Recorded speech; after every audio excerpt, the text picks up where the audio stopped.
In Lima, Peru, the ocean does not simply touch the city, it feeds it. Every morning, before traffic fills the streets and before restaurants open their doors, fishermen return from the cold Pacific waters with the ingredient that built one of Peru's most famous dishes, fresh fish. And from that fish comes ceviche, bright, sharp, cold, and alive with flavor. At first glance, ceviche looks simple. Pieces of raw fish, lime juice, red onion, chili, salt, and sometimes cilantro. It is served with sweet potato, corn, or cancha, toasted corn that adds crunch to every bite. But ceviche is not just a dish. It is Peru's memory in a bowl. Its story begins long before Lima became a capital, long before Spanish ships arrived on the coast, and long before restaurants turned ceviche into a global symbol of Peruvian cuisine. Thousands of years ago, ancient coastal communities in Peru lived between the desert and the sea. The land was dry, but the Pacific Ocean was rich. Fish, shellfish, and seaweed became central to daily life. For these early people, seafood was not a luxury, it was survival.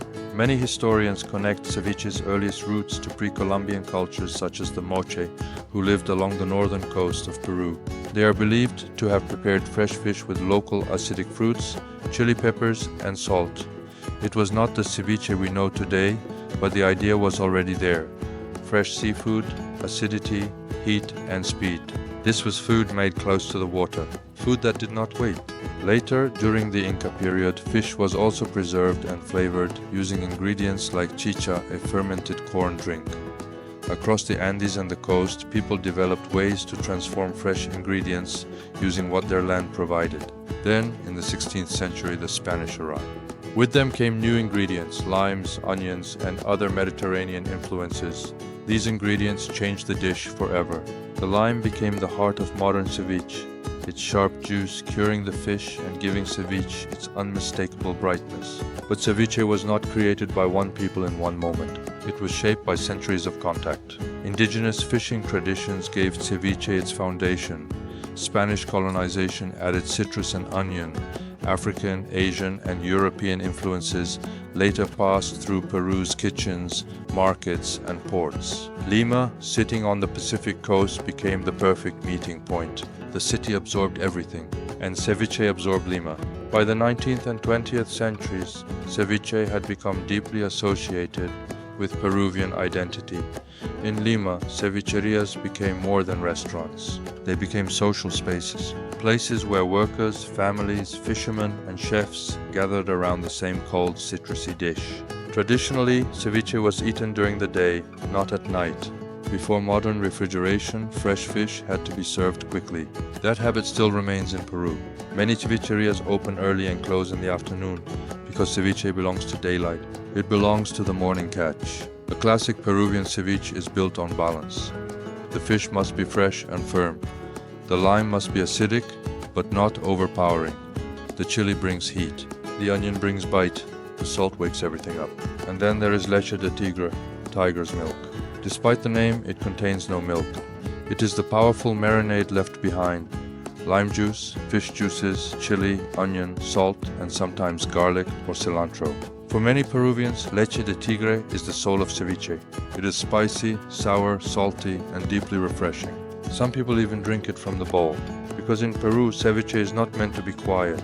It hits you immediately. First, the lime, then the chili, then the clean taste of the sea, then the sweetness of the potato, the crunch of corn, the softness of fish, and the heat that lingers just long enough to make you take another bite. Lima helped turn ceviche into a national icon, but the dish changes across Peru.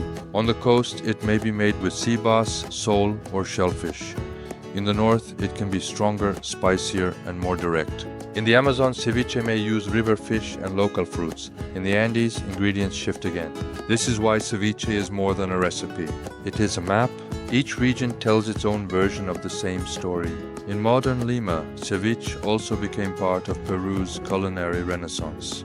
Chefs brought it into fine dining, while street stalls and small cevicherias kept it close to the people. The dish traveled from local markets to luxury restaurants, from Peru to the rest of the world. But even as ceviche became famous internationally, its power remained in its simplicity. It does not need fire. It does not need hours. It needs freshness, timing, and respect. That is what makes ceviche so different from many other historic dishes. It is not slow cooked like a stew. It is not baked, roasted, or fried. It is transformed in minutes. The lime touches the fish and the dish begins to change. The surface turns white, the texture becomes firmer, the flavor sharpens. It looks cooked, but it still carries the freshness of the sea. This is why ceviche feels alive. In 2023, UNESCO recognized the practices and meanings associated with the preparation and consumption of ceviche as part of the intangible cultural heritage of humanity. The recognition highlighted not only the dish itself, but also the communities behind it. Fishermen, farmers, cooks, markets, families, and regional traditions. That matters because ceviche is not just about what is on the plate. It is about the chain of people who make it possible. The fisherman who leaves before sunrise, the farmer who grows the chili, the market vendor who knows which fish arrived that morning, cook who cuts each piece quickly and carefully, the family that gathers around the table. Ceviche is Peru's coastline, its history, its pain, its pride, and its creativity, all mixed in one bowl. And perhaps that is why Lima is one of the best places in the world to understand it. Because in Lima, ceviche is everywhere. It is in elegant restaurants overlooking the ocean. It is in busy markets filled with noise and movement. It is in small neighborhood cevicherias where the recipe has not changed for decades. And it is in the hands of cooks who know that the secret is not to complicate it. The secret is to let the ingredients speak. Fresh fish, sharp lime, hot chili, red onion, salt, the sea. Ceviche may look like a simple dish, but it carries thousands of years of history. It tells the story of ancient Peruvians, Spanish influence, coastal survival, migration, identity, and national pride. It is a dish born from the meeting of land and ocean, a dish that proves history does not always need to be preserved in books or monuments. Sometimes history is served cold, with lime, chili, and a spoonful of tiger's milk. This is ceviche, the taste of Lima, and one of Peru's greatest gifts to the world.